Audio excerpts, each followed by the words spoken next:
Hello traders, this is Rich from Tradesight. This is our market preview for the coming session. This is going to be for Wednesday, July 3rd, 2013. Right ahead of the holiday here, I just want to say thank you to all the servicemen and women out there and also all the families who support them. We appreciate everything they do for us here. I know it's not Memorial Day or anything like that, but our thoughts are with you, and we appreciate everything you do for your country. Today was kind of a sloppy day at best. The S&P was about unchanged on the day. Nasdaq was up a little bit, showing just an eking of relative strength, and the Dow Industrials were lower on the day. Internally, the market was negative, and I think that's really the big takeaway here. But we'll take a look at that in a few minutes. But first, let's get to the major futures contracts. Let's take a look at the ES futures first. All right, so here's a look at the ES futures. You can see that it was another distribution day. They opened the market about flat. They pushed it up towards the 50 DMA, which was also the area of the previous day's high, but it found selling there and ultimately rejection, and basically settled just barely higher on the day. So that little camouflage sell signal was a good indication that today was not a day to be accumulating stocks looking to make money. What we did was we really just had another day where we're kind of grinding here. One point I want to show is that if you look just above where the line is from my cursor, we've got nothing but tails up there. There's no closes above 1609. So 1609 right now is a little mini wall for the market, at least on a settling basis. Pushed up here to the 50, 1625 remains serious overhead for the time being. To the downside, 1593.75 is near-term support. And then we've got this gap fill here that's also coincident with the static trend line that's going to be in play if we come into 1580, about 1580 and a half. So definitely keep that in mind. Day before a long holiday like that, it's kind of a wild card this time. Usually you want to go with the direction of the trend. The trend has essentially been lateral, so there's really no trend to go with. So in light of that, ahead of a long weekend, it's going to be a light volume session. Probably see some early volume off of the ADP number, which is going to be released, and then the ISM number, and then after that, I'll have to see if they're going to hold whichever way they move it. But I expect the volume to probably tail off fairly early. There's usually three key thirds to the market. There's the first third of the market, which trades off the initial orders. Then there's that middle third, which is the lunchtime doldrums, light volume, and then there's that second third. That second third is really the setup for the next day, depending, what do they want to do for the next day, how do they want to handle that. So I really kind of think that we're probably going to have a first third of the market, and then we're going to have light volume through the second and the last third of the market as well tomorrow. So definitely be prepared for that. Moving on to the NQ futures, Nasdaq side, similar design to the market. Opened relatively flat, pushed up to the 50 DMA, found selling there, and again, just kind of nowhere. Right now we're just between the 10 and the 50 moving averages right now. We did close a little bit above the open, which is a little bit more positive than the Nasdaq side. The overall bias is to the upside here, obviously, but fraught with distribution. Look at these long tails where the bulls put money to work and can't hold price. So that's definitely cause for concern. We have not been able to close back up into this gap here. This gap remains really unchallenged, at least on a closing basis. So overhead, we've got resistance at the 50 DMA, high from 2 days ago, and then ultimately this gap fill at 29.58 is going to be pretty key. To the downside, 28.90 and a half is going to be support at the 6/8 level here. All right, here's a look at the cumulative advanced decline line, which I still believe is the most important chart out there right now. You can see that we took a little bit of a bump down on the New York side, still below this trend line. The Nasdaq side also took a little bit of a bump down here and is still unable to get through this level.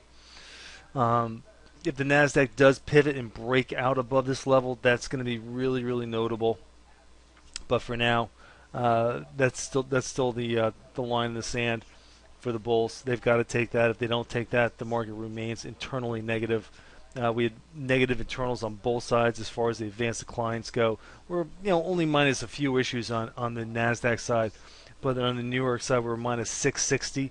And keep in mind that was minus 660 issues, while the overall S&P was still higher by just a fraction on the day. Definitely not a positive sign for the market. If you're scrounging for something positive to point to in the market, the one thing you can say is that right now the banks, the financial markets the financial type stocks are definitely outperforming the broad market. Here's a look at the BKX versus the S&P. The BKX is the blue line. You can see that it's actually up in the area where it can challenge the prior high. The S&P, which is the broad market here represented in the red line, is clearly in a distribution phase. So the one positive is that if we can break out to new highs in the banking index, that's really something that the bulls can point to and possibly build on. But until that happens, this remains a little bit suspect, a little bit sketchy. All right. So as far as the individual sectors go today, the computer hardware was the strongest on the day. Definitely outperformed the broad market by a decent amount.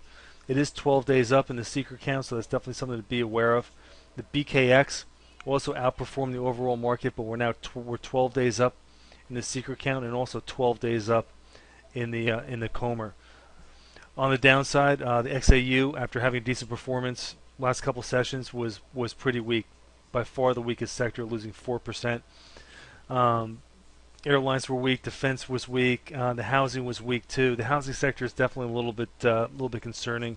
The only positive thing is there's a 13 exhaustion in place now on the Comer count that really hasn't made good on itself yet. So that's actually in a spot where it could possibly pivot from. So we'll have to stay tuned and see if they can do something positive there.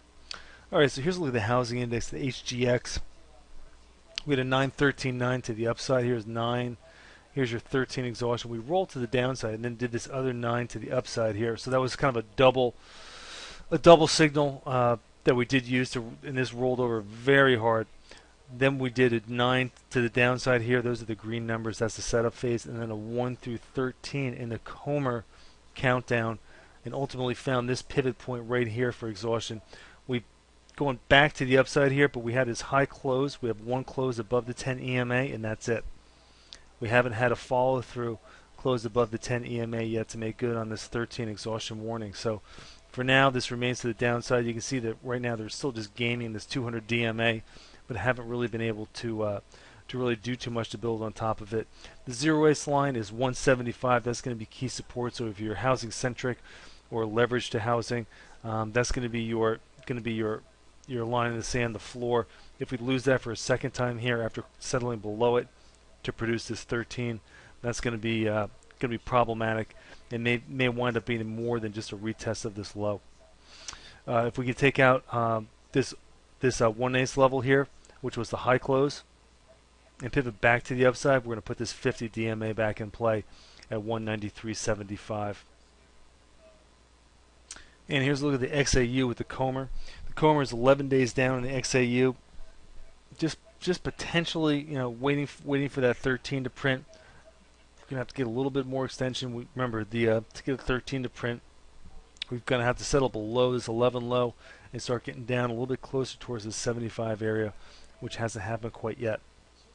All right, so getting back to our regular charts here with the seeker on them. Here's a look at the gold futures. The gold futures are still basically hovering around this 1250 area. Had a little bit of a measuring day today. They reached up and attempted a little check-in at the 10 EMA, but it was rejected. So we really have to see if they can build on this to the upside. We did have this 9 days down that just completed, so we're trying to pivot off of that.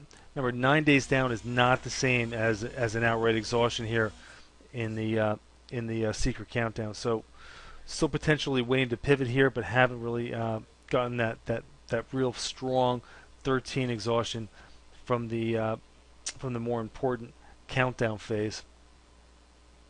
The other thing I want to take a look at here is going to be the oil futures. Oil futures broke out and made a new closing high here on a settlement basis. This 100 level is going to be very big. That's an 8/8 level on the Murray math box. This time it's going to be unencumbered by 9 bars up. Last time we tried to get up here, we were 9 bars up.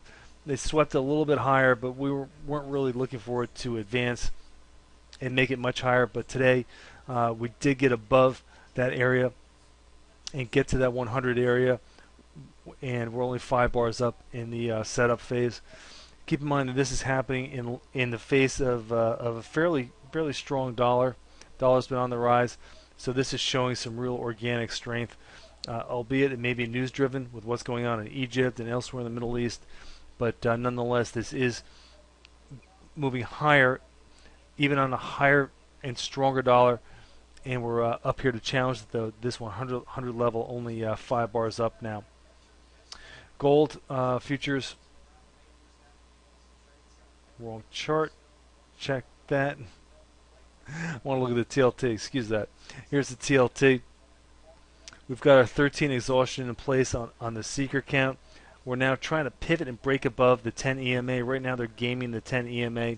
If they release above that, which they probably should do, since we have this 13 exhaustion in place, we're going to put this 4/8 level at 112.50 in place. So definitely something to keep in mind going forward. All right, folks, as always, thanks for listening. This has been Rich for Tradesight. Happy 4th of July to everybody, and hope to see you again soon.